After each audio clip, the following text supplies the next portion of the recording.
Welcome back to Heel Turn. The number one podcast for everything WWE. Welcome back to episode number 22.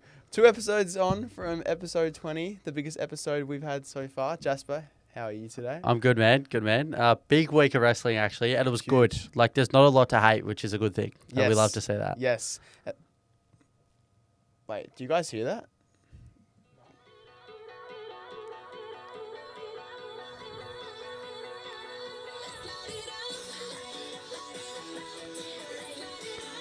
AJ Lee is back. What a moment. What a moment. Oh my gosh. The pop on Friday Night Smackdown in Chicago went crazy.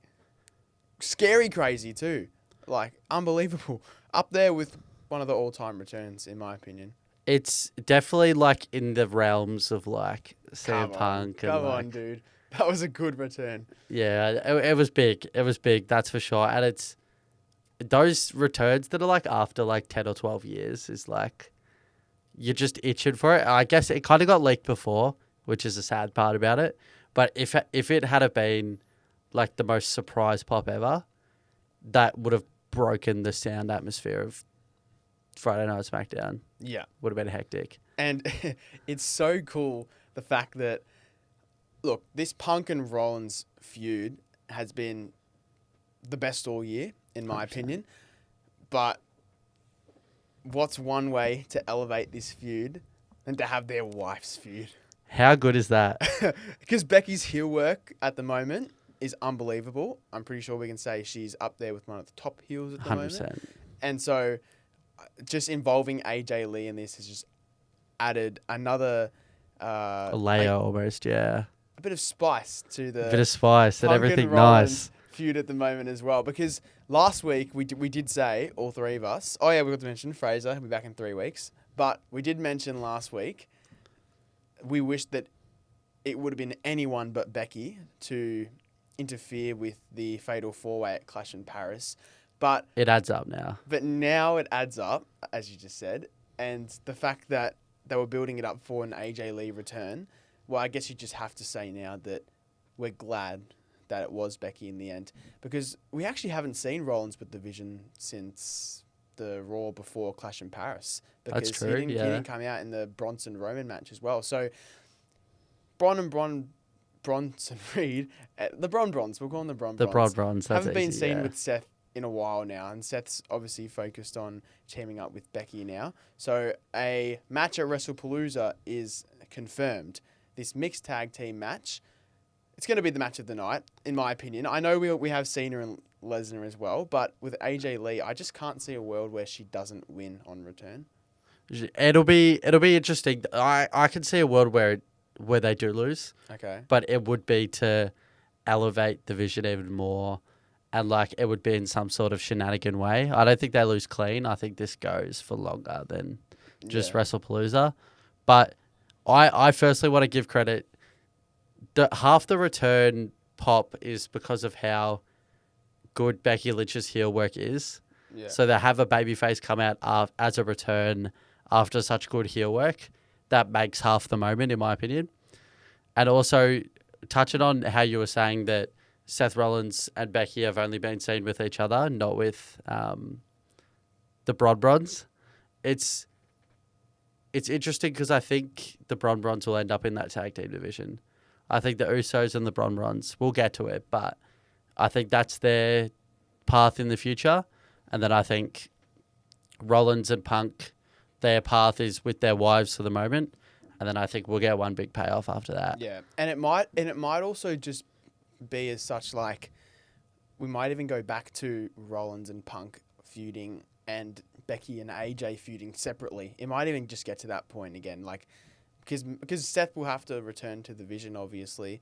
Obviously, the Vision always has a plan B. We know that. But even if it just comes down to singles matches and themselves feuding with each other, separate from their partners, I guess, that's even good in itself as well. Because literally, like, either or can fall in line anywhere. Like, we can have Punk helping AJ, Rollins helping Becky. It doesn't matter. They don't have to be seen together, which is good because it doesn't have to be this sort of tight-knit group. Because, like, I I'm not the biggest fan of Becky walking out to Seth's music with the Vision. I'm also really like what she's doing at the moment as a heel by herself, elevating the Women's Intercontinental Championship, which you have spoken about, how it's probably holding a little bit more prestige than the Women's World Championship one at the moment. So I just think I just wouldn't like Becky being seen with the Vision the whole time. I think she needs to have her own spotlight as well at the moment. I'm interested to see. I'm assuming we get AJ Lee and Becky Lynch for that Women's Intercontinental title at some stage. Crown jewel, I'm hoping. But what is your opinion on what if there was just a winner take all? So World Heavyweight, a Women's Intercontinental title on the line. Yeah. In that mixed tag team match. I'd love for those stakes to come to fruition, but I don't see it. I don't think it'll happen either, but it's interesting. It won't happen. I was more so interested in the idea that I proposed last week is Becky being a double champ, holding the World Championship and the IC Championship. Yeah. I was more so interested in that. I don't know if it's...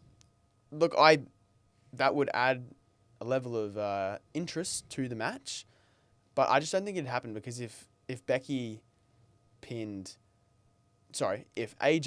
Becky and like in that mixed tag team match, that means not only AJ is the Intercontinental Champion, but that means CM Punk is the World Heavyweight Champion. And I just think with everything that Punk and Rollins have gone through together and all the hardship that Punk has had to face because of Rollins, Paul Heyman betraying Punk and joining Rollins, and also Rollins costing Punk not just the World Heavyweight Championship at SummerSlam, but also at Night of Champions against John Cena as well. I just think Punk would have to really, try his best in a way in a match with Rollins to win that World Heavyweight Championship. I just don't think it'd be a moment where, you had to get your wife to actually beat my wife for you to win your World Heavyweight Championship. You know what I mean? It'd have to be Punk solely by himself. I agree. Maybe if Punk and AJ win, maybe that's their we'll take a shot at both titles now. That's what I think it will. Maybe if you beat us, fine, you get a championship match as well. But I just don't see Rollins losing his championship for a while. Me too. I see him carrying it through to WrestleMania next year. So, yeah. I'm just interested. My long-term thought on that is what is the payoff with that? Mm-hmm. Does Punk have to go over, or does Seth Rollins move past Punk, head into WrestleMania with someone else? Yeah. And then what's the plan for Punk after that? That's where my biggest interests are out of this. It's if it is going to be the payoff, one, it has to be pretty big. Yeah.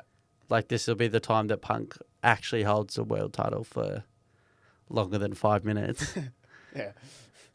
This is big in the whole wrestling spectrum of history in a whole. To think that after 10 years Punk would return, and then to think that he would come back and win a world title. Yeah. Is massive. Yeah. And obviously he's done it, but I'm putting an asterisk next to that already. Yeah. I'm sure we'll get to this match more in detail next week, but the next one we're going to get to was John Cena, his last Smackdown ever in Chicago. Man, this one actually hit hard as well, especially seeing how much the crowd interacted with him and how much he interacted with the crowd as well, and the meaning behind it all. Might have brought a little tear to my eye, potentially. This is gut-wrenching. Yeah. To think this is the last time we're going to see John, most likely on a, Raw or SmackDown. Yeah. If he's not going to appear on SmackDown, I doubt we're going to find him appearing on Raw. I think he's scheduled for Raw. So this coming Raw, so November 15th. Oh, really? Yep. So he's scheduled for Raw on the 15th, so in 5 days, or 6 days for us, Australia.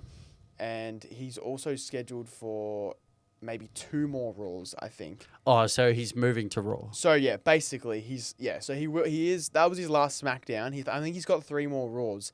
One, which leaves how many pay-per-views? He's got Survivor Series. He's got Crown Jewel. He's got his final match at Saturday Night's Main Event. And WrestlePalooza. And WrestlePalooza. So that's 4 plus 3 more SMackDowns. So he's got 7 more dates left. And those those Raws are the one coming up. I can't remember where it is. One in Boston and one in New York. When's the Boston and New York ones? Are they like the 17th of November or something like that? So before his last one. Yeah, so maybe I'm trying to they'll predict build it up. like where he's like who his opponent's gonna be. Yeah, I know we are biased, and there's no way in hell that it's gonna happen. But can we just please Tommy get Invincible, Tommy please. Invincible, Tommy Invincible. final opponent? Yeah. But yeah, so he's got 3 more Raws left, basically 4 more pay-per-views, and obviously with those Raws being in the lead up to his last opponent, those will be the most, heart-aching Raws ever because. So do you reckon? Oh, sorry to cut you off, but do you reckon after Brock, do you reckon it's one more opponent and that's it? Oh yeah. Oh no, because he'll have a match at Crown Jewel and then he'll have a match at his last. So you'll have one more. So we have like 3. Do we have a Raw appearance before Crown Jewel? No, we don't. So we have WrestlePalooza, and then we just have Crown Jewel. So Crown Jewel might be one of those. He has history past with them, kind of ones. That they can just announce it, kind of thing. That he doesn't have to do a segment with them. Yeah. Because the scheduling is gonna show the framework of where he's actually going next. Yeah. And I hadn't thought about it until just then. Yeah. But I'm guessing 3 opponents left. Brock won, and then he's got his retirement match at the end. So we've got one in the middle, Crown Jewel. Yeah. I have absolutely no idea who that's going to be. An interesting thing to point out now. So Brock Lesnar did return to Smackdown. Yeah. It was hinted that he was in Chicago, which he was. Came out, F5'd Sami Zayn. Good job, Brock. First of all, good job for F5ing Sami Zayn. He was owed that one. Tell you what. Yeah, and then he F5 Cena twice. We'll get to it, but he crept back into the good books. He crept back into the good books, old Sammy. But the thing I really want to point out here is that Brock is advertised for the next 2 Smackdowns. Without John. So they're not actually going to have any interaction. Is Brock going to be cutting promos? Yeah, I know. That's the interesting Where's thing. the wise man, bro? Can I actually point out, I'm going to predict this here and now. What I think will happen on Friday Night SmackDown this week is that Brock will come out. He'll start off a promo. And then we're going to hear, oh. Sammy's going to come out and he's going to be all like, you ruined my US Open challenge. That was my last match with John Cena. Or that. And then he'll say to Brock, I want a match tonight. And then Brock will obliterate Sami Zayn. I hope so. But I don't know what will happen to but the we United can't. States Because then he'll come out the week after with his ribs taped up like a classic babyface, and we'll get him versus someone. Aleister Black, hopefully. Yeah, I know. It's Brock Lesnar, United States champion. Well, imagine Sami Zayn comes out open challenge, and then we just hear I'm not even going to attempt at starting the Brock Lesnar music sound. But the Beast Incarnate's music hits. Yeah. And then we're just like, oh shit. Here comes Brock. And then we watch Brock just take Sammy to Suplex City. Yeah. I'm talking 16, 17, 6, 7 suplexes, bro. And then bang. Yeah. Oh, that would make me so happy though. I know we've openly spoken about our thoughts to Sami Zayn, but what do you think about the open challenge? I love it. Yeah. Maybe it's because I'm a John Cena fanboy. Maybe because it's reminds me of if I think back to John's US Open challenges, I think back to his match with Neville, his match with Sami Zayn, obviously, when I actually used to. Well, I still really appreciate his wrestling. It's the booking. It's the booking, yeah. It's the booking. We don't hate Sami Zayn. We hate the booking of Sami Zayn. Yeah. We want to make that very clear. Also, it's for what Fraser said, how hairy his chest is as well. Yeah. Is that your champion, bro? Yeah. Crazy. Yeah. I reckon, so the Neville, the Sami Zayn, the Kevin Owens match, and the Stardust match. Throw it back to Cody Rhodes back in the day. The American Nightmare. Stardust. Yeah. Cody Raheem Rhodes. But these are the guys that, he put over and, it showed. It was big. And honestly, if Sami Zayn's going to put people over, I think it's worth it holding the belt. Okay. But if it was him being the underdog every week and then somehow beating his opponent and reigning victorious. Like, I despise that. I don't think it's good for the prestige of the United States title at all. Yeah. But if you're elevating people so that when Sami does drop the title, there is a division underneath him, that's when it's worth it. Yeah. So I think I didn't expect this coming, but this is a very plausible way to run Sami Zayn as the champion. Yeah. I really like it, to be honest. I agree. I like it too. Aleister Black and Damian Priest once again having a match on Friday Night SmackDown. Where is this feud going? Because R-Truth sort of been involved at times as well, and then he sort of hasn't. And now we're just getting this back and forth, confrontation between Black and Priest, and I'm not really sure where it's going. At one point, Black's obviously looking a little bit more dangerous. Stronger, yeah, for sure. And I like how they're building Aleister Black up at the moment. It's still hard to just remember that, like, a little bit over a year ago, Damian Priest was world champ. And I feel like he's sort of been forgotten in the spotlight a little bit. He's been booked like shit. Yeah. Like, look, his feud with Drew was pretty good. It was good, but there was no reward after that. Exactly. Like, they talked about how Drew and him put on an impromptu feud that worked and headed into WrestleMania and people were kind of interested in. Mm. And they were very happy with the work they did backstage and they were ready to reward him. Mm. That were the reports. And we've ended up with this crappy feud that, in my opinion, Aleister Black has to win. Like, full stop. So you don't like this feud? I don't like it continuing because I don't want Damian Priest to go under. Yeah. But Aleister Black for sure can't go under. He can't lose. I thought we were going to get... I would have been more of a fan if Aleister Black was feuding with R-Truth, if I'm being completely honest. Because you have Aleister Black, who's just a locked-in superstar, won't show any emotion at all. And then the contrast is R-Truth, adding his comedic side to it all, which would have been so much better and so much more entertaining. Look, I've got nothing against Damian Priest at all, but I just think you could be utilising him in better ways than with Aleister Black. For a start on a pay-per-view, like, how good would that be? Yeah. But, like, the only way I could see him losing and it be okay is if it's on Crown Jewel or if it's on WrestlePalooza, which it probably won't be on WrestlePalooza. We have 4 matches already confirmed. Because Black has obviously looked more dangerous, like, in terms of the way this feud is coming out at the moment. But if they were to have a match on a pay-per-view, I would almost certainly back in Damian Priest to get the win. I'm the opposite. I think Aleister Black would win on a pay-per-view and say, this is the WWE saying, hey, look at this. This is Aleister Black. We're going to push him somewhere. So he's just beat one of your favourite wrestlers on, like, a pay-per-view where the most audience is. You're almost introducing the audience back to Aleister Black.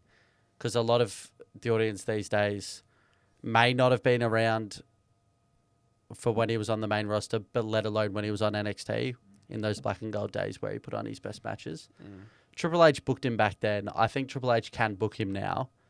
I think there is a genuine future for Aleister Black in the main event scene. I'm excited for that. I agree with that. I just think Damian Priest is too much of a stronger force, and I know he's had world championship success, and I'm sort of relying on that at the moment. And I know Black's sort of returned. However, I do see your point. But, like, where does Black go after a loss?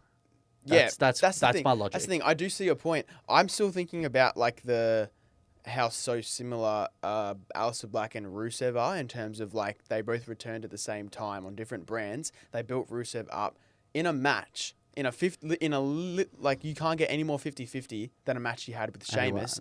Is this a sort of one of those 50-50 matches? That's where my logic is. Like, if they were going to put Rusev, like, you and Fraser both predicted Sheamus would win. Yeah. I predicted Rusev with the same logic that I'm predicting now. That Aleister Black just has to go over, like, simply must win. Yeah. Like, Sheamus can be built up again. I think Damian Priest can be built up again. Like, he's not aging to the point that, like, retirement's near or anything like that. Yeah. Or, like, it's not like he's going to get released. Yeah. Touch wood, because releases are being cooked. Yeah. But, Like, he's not going to get released.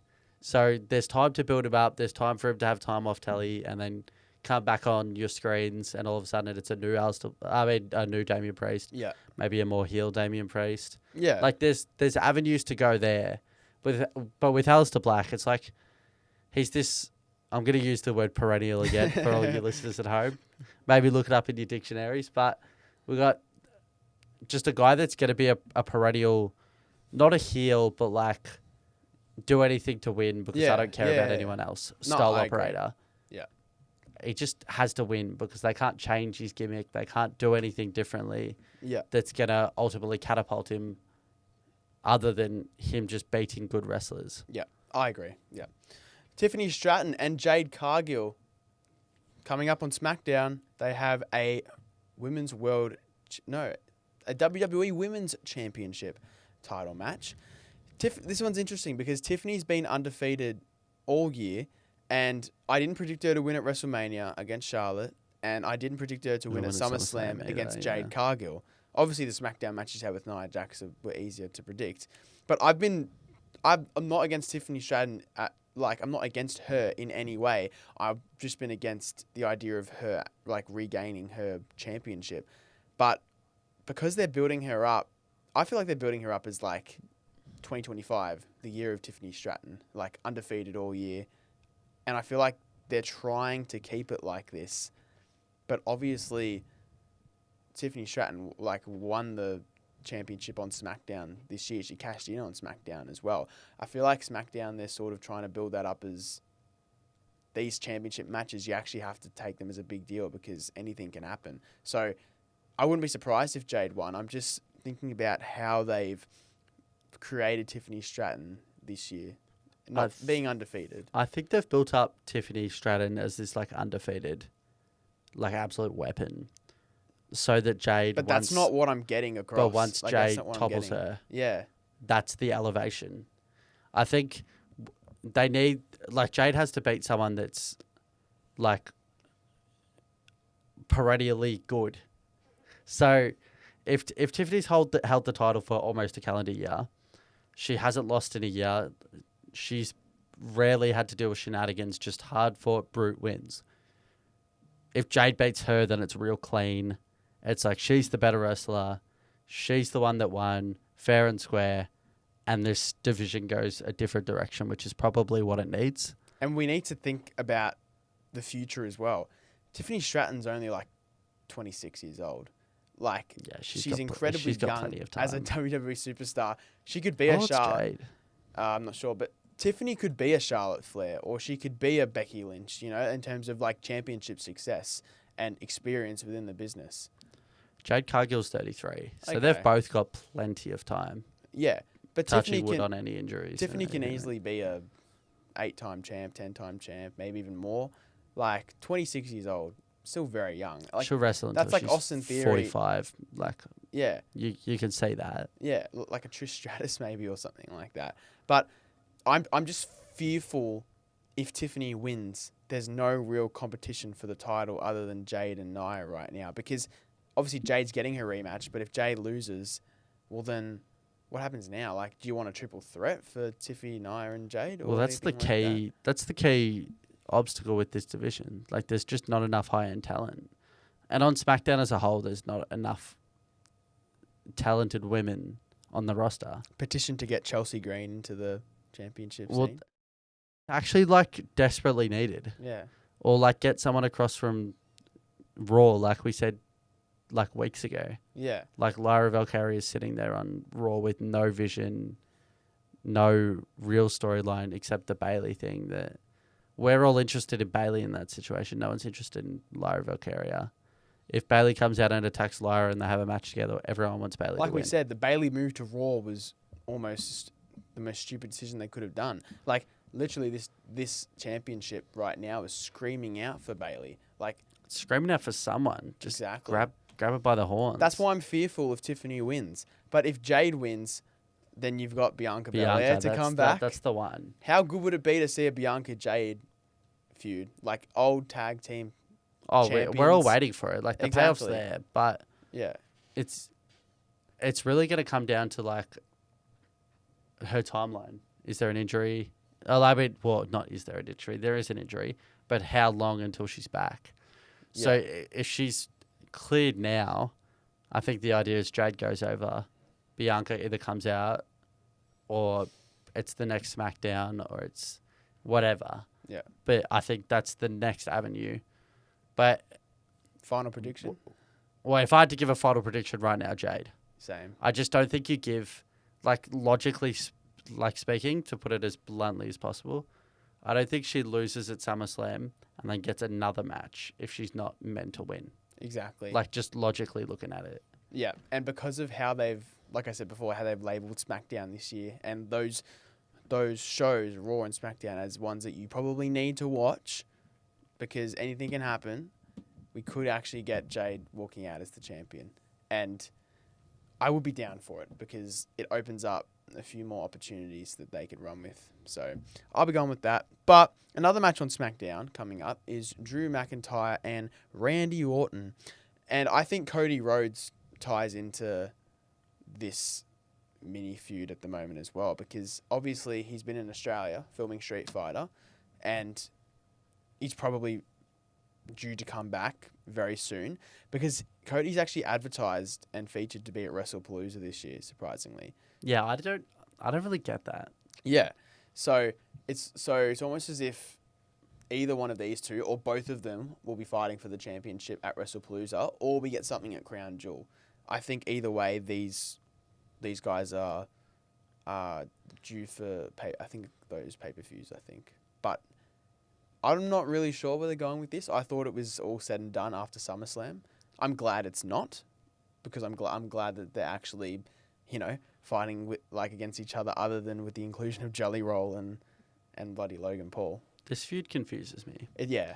Like, I just thought we were past Randy and it was Drew and Cody.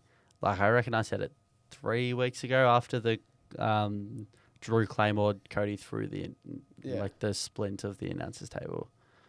And I was like, yeah, Drew, world, like, you're not Universal Champion. Like, Drew, please. Like, I'm crying out for a Drew McIntyre. Top of the hill, world champion. I want to see that. I want to see him feud against new people. Like, we haven't seen Cody and Drew. We haven't seen Drew and, like, who else is on SmackDown that's like... Kevin Owens, haven't seen him in a while. Do you reckon Kevin Owens is ever coming back? Yeah, I think so. You're confident? I'm confident. Obviously, you do need a bit of luck to go your way, but I think we will see him again. It'll be a while. Yeah, oh no, definitely it will. It's not. It's like when it won't happened, be the Royal Rumble this when it year. happened. Yeah, I know for a fact it's not going to be the Royal Rumble. Like, that's too soon. It could be WrestleMania, but I don't think it will be. I think we'll get a return. Like the back end of summer kind of thing. Yeah, like it'll be like about a year's time. Let's give it a year. Yeah, like, give it a year. For Kevin Owens. But like what I'm saying is, like, he was in that scene. Yeah, you know but what I mean? there's so many, like, untapped feuds that Drew could have with people as the champion. What's one way to elevate this feud? Put the undisputed WWE Championship on Drew and have Randy and Drew fighting for this championship. He's got to beat Cody first. Yeah. If he beats Cody, like, because I think that's one way to do it. Because these two are like, they're the big dogs. You know what I mean? And it gives Randy a plausible, like, world title to win as well. But yeah, to live in a world where we're saying that Randy has to be in a plausible situation to win a world title is crazy. Yeah. Because, like, this guy's like going for his 15th world title, and like. But it's almost as if Randy doesn't need to win any more world championships. Like, he's already accomplished so much. But it's almost gone too far for me. Yeah. Like, it's almost like we've all been thinking that he doesn't have to win. It's all about good matches and putting over young talent and, like, having these feuds and just progressing the ball. Yeah. But moving the chains. But, like, Randy's lost too much. Yeah. He's actually lost too much to the point that, like, I myself would watch him in a world title match and say he's not going to win. Yeah. Which is bad because it's Randy freaking Orton. Yeah, I agree with that for sure. Giulia, she retains her Women's United States Championship. And it's that time of the week. It's time for... CORMICK'S Crash Out. Version 4. Today it's on the SmackDown mid-card women's division. In particular, everyone besides Giulia. Yeah. Giulia, I'm going to start it off with this. You're a freak. You're like a natural talent. You're going to be a star. But what else is in this division? Like, do we have anything for you to face? Probably not. Which leads me to the true cause of this crash out. Can the WWE plausibly support 2 women's mid-card titles? The answer for me is unequivocally not. They can't. It's impossible. There's not enough talent on this main roster in the women's division to do it. And honestly, I don't even think there's enough talent to bring up in NXT to have NXT be afloat and have this division also afloat. Essentially, what I'm saying is there is not enough talent in the women's division across the whole of WWE to have 2 women's mid-card titles. Instead, imagine a world where we could have had Giulia, Lyra Valkyria, Bayley, Becky Lynch, and Zelina Vega all fighting in the same division. How contested is that? How unpredictable is that? Except now we've got them split across 2 divisions. 2 divisions that are so ordinarily obvious now.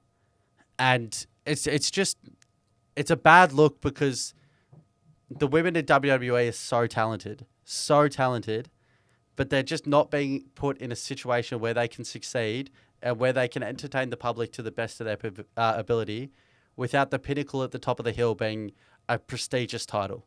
Because neither of these titles, the disparity in the prestige is the big issue. We've got the Women's Intercontinental title, which I see as almost more prestigious than the Women's World Heavyweight title on Raw, versus a dwindling Women's United States title that has no cause for practice on SmackDown. It's a joke to me. That's Comics Crash Out version 4. I agree with absolutely everything. And the fact that I actually very much enjoyed Chelsea Green's US title run. I really enjoyed that one. And then, sure, Zelina dethroned. That's she's fine. not even in the division anymore. Exactly. Chelsea, which is just the crazy thing because she's not in that world title, WWE title picture. Yeah. But she's not in this title picture. She's not a tag team wrestler. Yeah. Like, we're just circling around this rabbit hole of just, like, it's such mediocre booking. And I love Triple H. I love Let Papa H cook. Like, how many times have I said that in the 20-plus episodes we've done of this? But the fact of the matter is, the booking, especially of the women's mid-card titles, has been dog shit. It's nothing at all against the talent and I hope I made that very clear. Yeah, let's make that very clear. We actually got nothing against the women and their how they're able to go out there and perform to the best of their ability. If anything, they do it almost better than the men. But exactly. But it's the booking. It's how they're rolling with it. To add to that they do it better than the men at some stages. How often have we looked at the Royal Rumble, the Elimination Chamber, War Games, and constantly said, you know what, that women's match was better than the men's match? I thoroughly enjoyed, and even watching. It happens often. If you're still watching with us, and you're a WWE fan, and you haven't seen episode 3 of Unreal on Netflix, that's basically dedicated to the women, and that's where you see the Chelsea Greens, the Bianca Belairs, the Rhea Ripleys, all their WrestleMania match. And then there's episodes with Tiffany, Stratton, and Charlotte as well. The Elimination Chamber match and the lead up to that and the Jade's actual return. match as well. It's unbelievable. It's gotten to a point ever since after WrestleMania, it's just... Which is disappointing because, even going as far back as, the Women's Revolution with the 4 Horsewomen and then, AJ Lee and Paige and all that. Throwing it back as far as then, I really enjoyed watching the women wrestle. And at the back end of this year, I love watching the matches, but the booking hasn't been up to scratch at all. And that's just disappointing. As a women's wrestling, fan... Well, how else would you really put it? Yeah, exactly. Yeah, a fan of the talent and the level of skill. Yeah. And like they tell the story almost just like better than the men. Yeah. Yeah. I agree with that. Well, the Usos, they're back together again on Raw. And thank God, if nothing, Praise the Lord. if if nothing happens in terms of we will get to a Jey Uso potential heel turn, but if nothing happens in terms of that, thank God we have them back where they belong in the tag team division. And they are there to stay. I want them there to stay. But Jey Uso, first week, well, I won't say first week, last week, super kicked CM Punk, surprisingly. At the end of Raw yesterday, speared LA Knight. Surprisingly. So would a heel turn be a good option for Jey Uso? It's intriguing. I'm not saying it's a good option. I'm not even saying it's interesting. Yeah. I'm saying it's intriguing. Yeah. Because where would they take that? Where would a heel... I've seen reports that Jey could join the Vision. Well, that's fucking cool. Yeah. That's cool. I haven't even thought of that. That's fucking cool. Yeah. That and like I hate Jey Uso. Like I'll be the first to put my hand up. Jey Uso sucks. No. But like anything that's like cool, like that's cool. Like something like, you don't expect. You and don't expect coming, and that's what they've done really well this year. I wish you didn't WWE. say that actually, only because if I watched it happen in the next 3 weeks, like obviously, I agree. Honestly, I'm they'll seeing hint that, to it. They'll hint to it. So like if it's gonna happen, they'll be like, Seth Rollins and Jey will have a moment backstage, and Jey will be like, "Get out of my face." And then Seth will be like there's always a plan B or like something along those lines. Like, you're going to be under my wing before you know it type thing. Sorry, you go. It would have been hinted to is what I'm saying. So you didn't spoil it, but imagine if you didn't know. I just think if there's 2 ways they could go about it. Way 1, it could happen at WrestlePalooza. He betrays Jimmy. He lets the Bron pin Jimmy Uso. Does that write Jimmy off? Maybe. I haven't thought of that. Because he's got to go off at some stage, I'm guessing. With the birth of his child. Obviously, that's at least 6 months away. But see, the thing is, this is way 2, right? And that's maybe how you can write Jimmy off, potentially, right? It could be the ultimate betrayal on Roman Reigns. So you get Roman Reigns, War Games. return, War Games, and a bit like, you know, how like in 2022 when Sami Zayn had to make a decision, you know, like whether he wanted to go with Kevin Owens or stick with the Bloodline, and then he stopped the ref from counting and he betrayed Kevin Owens then and there. You could almost have something happen at War Games, like, because you wouldn't expect it, because you would expect going into War Games that the Vision would crumble, because it's the old classic babyface triumph. Good guys triumph over bad guys. But if you have Jey Uso betray his own family and team in the ring and let the Vision get the win, that would be okay. Because in my opinion right now, I don't think they've done well in terms of building the Vision. Like let's take away all like the beat downs, right? In terms of like success and win rate, I don't think they've done well with the Vision. Which is why Bronson Reed had to win. Yeah. And it's why the Brons had to win at SummerSlam. And is why I said it, And is why if Jey Uso turns heel, which in my opinion would be a good time to happen at Survivor Series in front of Roman Reigns, then it doesn't matter in the end because they've won it. But they've won at War Games. It would have to be on Roman Reigns. Nice like voice it would crack. literally. Add another one to the list. It would have to be on Roman Reigns. I think we have to say like it's Roman and Jey, the like final 2 standing, and it's just Seth. Yeah. And then Roman goes for the spear, goes into the corner, and then he goes for the spear and Jey just super kick, bang. Yeah. Jey betrays him. And then you've just hear Michael Cole go, "Oh my God. Yeah. Jey, what is wrong with you?" How cool would that be though? I mean, obviously the whole yeet spectacle would die, but maybe there's something they can do with that. Maybe Jey cracks it at the crowd whenever they yeet, and then the yeet comes back. Yeah.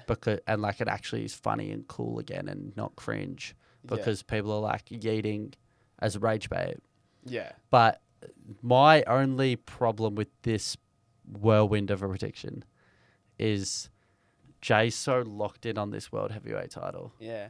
And I don't think we can wait until War Games, have him go with the Vision, and then have to wait all of this time Yeah. before he can turn on Seth. Yeah. And Seth might not even be holding the title at that point. It's just that, to me, I think it'd be better if it happened in front of Roman Reigns and he betrayed the big 100%, dog, Roman 100%, Reigns. but- And also, you're forgetting about Paul Heyman and all this. Paul Heyman will have a way of manipulating Jey Uso or doing something. I can even see like a promo happening between them to, like just...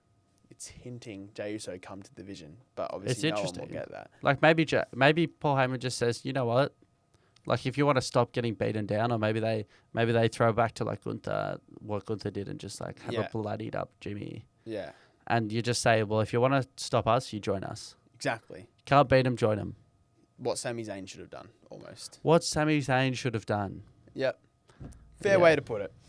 I want to talk about the Judgment Day because, in my eyes, when Raquel had her match with Lyra Valkyria, obviously you'd think Lyra Valkyria, she was Intercontinental Champion, she can beat Raquel. I thought that win from Raquel... That's big. It is a big win. She almost stamped her authority on the women's division. I think, you know how you said we're crying out for, contenders for the championship? Just elevate people. Let's have Raquel Rodriguez up there. Like, hell yeah. Like, why don't we do that? She defeated Lyra, and I feel like they're slowly building her up to be in that. You've convinced me. scene. Put the belt on Raquel. Exactly. You've convinced me. Because Liv Morgan has to return. Let's have Liv and Raquel Latina feud. Heat, right here. Yeah, Put the belt on her. exactly. And then have Dom screw Liv and go to Raquel, not Roxanne. Like, you know what I mean? Like Dom and Raquel? Dom and Raquel. Nah. Man. Latina Heat, bro. What would their name be? Racom? Dekel? I don't know. Decal. Mr. Regas. Why am I doing this? Yeah, no, but you see what I mean? Like, they're building Raquel up. I can see it. Well, I hope other people can as well. that match against Rhea was a big part of it, I think. Yeah. The word coming out, mind you, these are just, like, I've got no inside information. This is just reports, like PW Insider or whatever, that come out after pay-per-view matches. And it was that the WWE loved Raquel's work in that match against Rhea at King of Queen of the Ring. Night of Champions. Yes. And it's just good that you get the reward. The reward system's a big part of wrestling. Yeah. And which is why... The amount of work she's done this year as well, Raquel. Oh, it just works, so, especially without Liv. She's been there every single week on Raw. But like, without Liv is a big part of that. Like, to have your role be Liv's bodyguard... Yeah. And then Liv to go down, and within a week, you have to change everything. Yeah. You have to become something new, and she's done all of that in, like, leaps and bounds. In 2025, I can't remember a time Raquel hasn't been there every single, like she hasn't missed a week. But has she done anything that the fans were like, this is horrible? Like, I don't think she has. Yeah. I agree with that, but I think we're starting to see it a little bit more, though. Like, she's been impressive in the ring as well. Which is big. She's always has been. Her and Roxanne have pretty good chemistry as well. Maybe it's a turn on Roxanne that catapults her out. Potentially. It's interesting to see where the Judgment Day is going as a whole anyway. Like, when's the breakup? Because I feel like if Liv came back, she'd have to be a babyface. And Raquel... She'll come back as a babyface. And and obviously Raquel's still a heel as well. Man, I can't wait for that Liv Morgan return. Well, I can't even predict where this is going. We've got our old Bullet Club prediction, but we've also got like... let's get to Dominic Mysterio and his whole alliance with El Grande, but go back to your... Well, there's like Bullet 7 Club. characters in this thing. Like, there's these 5 on the screen. There's El Grande Americano, there's Liv. Dragon Lee is Dragon Lee as well. Yeah, AJ Styles still involved a little bit, but... But I just think, like... I still love the Bullet Club prediction, like, to just have, like, Finn and AJ and Liv. Because you know what? The last 2 times that Dom has faced AJ Styles, both times I've said AJ Styles, and both times Dom has won. To me, that ultimately suggests that they're saving Dominic Mysterio as the Intercontinental Champion for Finn Balor, for them to feud over that. Because that's the ultimate Judgment Day breakup. JD will be on Finn's side. Maybe Liv will come back on Dom's side. Who knows? Or El Grande Americano or something like that. I think it'd be better if... Because we are going to get the Dom and Finn feud eventually. But they've hinted it for a long time, but we all just love the Judgment Day so much and what they're doing. They would have to feud over the Intercontinental Championship because everyone wants Finn Balor as a singles champion. Like, let's be honest. Like, he deserves it. We're crying out for it. Yeah. The only thing is with this whole Judgment Day landscape, they're doing so much. Like, there's going to be that much that they're doing now, but let alone in the next month or next 2 months when Liv comes back, that these tag team titles have to go. Yeah. They have to go. They have to lose them. And they have to be put on the Vision, or if Jey Uso doesn't turn heel, on the Usos. Yeah. Either one. Or put them on the Usos and then have even Jay can turn heel that way. You know what I mean? Like, it doesn't have to be at War Games. It could be literally at WrestlePalooza. Yeah. Like, maybe Adam Pearce gives either one of these teams a shot before WrestlePalooza. Yeah. And then they win, and then all of a sudden it's WrestlePalooza for the tag team titles. Yep. I can't remember when it is. I think you would have a better idea. But Worlds Collide. Does Dom... Friday. Is Dom going to walk out as double champ? Yeah. Double champ. Yeah. For sure. Yeah. For sure. Yeah. All right. Our last segment for today. Jasper, guess the top 10 oldest wrestlers on the current roster right now. AJ Styles. AJ Styles is 47 and he's number 4. John Cena. John Cena is 48 and he's number 3. R-Truth. R-Truth is 52 and he's number 1. Miz. The Miz is number 8 and he's 44. Mate, you're going for the clean sweep here, potentially. Bear with me. So you said R-Truth, John Cena, AJ Styles and The Miz. Randy Orton. Randy Orton's number 9 and he's 44 as well. He's young, bro. What the hell? Is Kevin Owens on the active roster? No, we'll say he's not at the moment. Yeah, because he's over 44. Sami Zayn. Sami Zayn's not on the list. Shit. Okay. Damian Priest. Damian Priest is not on the list. Jeez, he's like 42 at least. Oh, CM Punk, bro. CM Punk is number 7 and he's 46. Are these only men? Yes. Okay. Sheamus. Sheamus is number 6 and he's 47. So what have I got left? You have 3 left. How old are they? As in not how old are they, but what numbers on the list? Number 2, number 5, and number 10. Okay, so I've got a 43-year-old probably to pick. It will be number 10. Yeah, you do have a guy that's 43. I'll give you a hint. I'll say the ages. You have number 10 who's 43. You have number 5 who's 47, and you have number 2. I'm not going to say number 2 because I think it's a pretty easy one. It definitely is. It definitely is. Just think about everyone who's sort of a parent now or like starting out, who would be their favorite wrestler when they were a kid? Who's one name that you just that WWE like people would think of and just say instantly? Bro, I'm blanking, bro. Is Cody Rhodes 43? He's not on the list. Yeah, that was stupid. Dude, chat's better roast me, bro. So you've got an old guy, you've got a sort of one in the middle, number 5, and then number 10.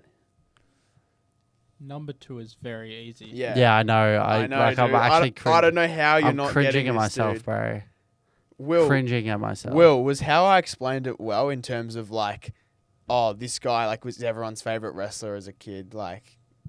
I thought the the parent one was good. Yeah. Saying He like, has a son wrestling right now. That's how old he is. Oh, Ray.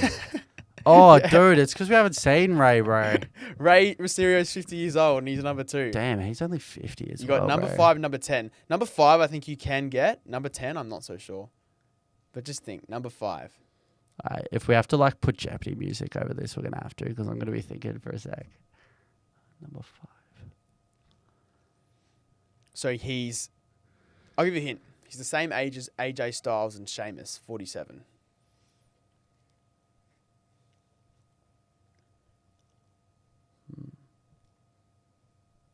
I'll give you a hint. He's returned this year. Is it Rusev? No. Uh, He's returned to WWE this year. I'm blanking, bro. Might have returned recently. Like a month ago. How could I not even think about who returned a month ago? Maybe last Friday.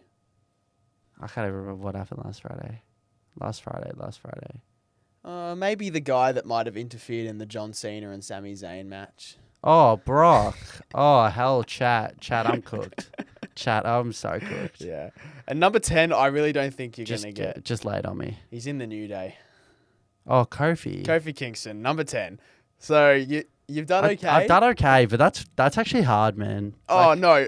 Genuinely, it's harder than what people think. Like, obviously, you've got, like, your R-Truth, your John Cena's, AJ, Punk, Miz, like, obviously. But the ones like Kofi and even Randy to an extent, potentially. But we'll do like a trivia every week. Yeah, something like that. But a fair top enough. 10 or like 5 trivia questions. Yeah, So you got to. because I think doing stuff like this was really good. Like, it tests your knowledge a little bit. Definitely. And also, like, the people that you can resonate with as well, because obviously you've been watching longer than me. But, yeah. Nah, cool. Damn. Well, we're going to wrap it up here on Heel Turn today. Episode number 22. Go check out our previous episodes if you want to keep up to date with us. Check out our socials. We're on Instagram, TikTok, Twitter. You know, uploading videos there as well. Follow us on our socials. And just remember that you can't hurt me. Yes, Tommy Invincible. Come on the podcast, please. Big upcoming match, actually. Yes. And what's his name? What's the guy he's feuding with? Aaron Holiday? No, not Aaron Holiday. Richard Holiday. Richard Holiday. You can't hurt us. You can't hurt Tommy You can't hurt Invincible. me. What are you talking about? You can't hurt me, Richard Holiday. Holiday? Yeah. You can't hurt me. Because here's something that Tommy Invincible would do and everyone else watching this video would do that you wouldn't. Go subscribe to Heel Turn. Like the video, ding that bell, and we'll see you all next week for episode 23.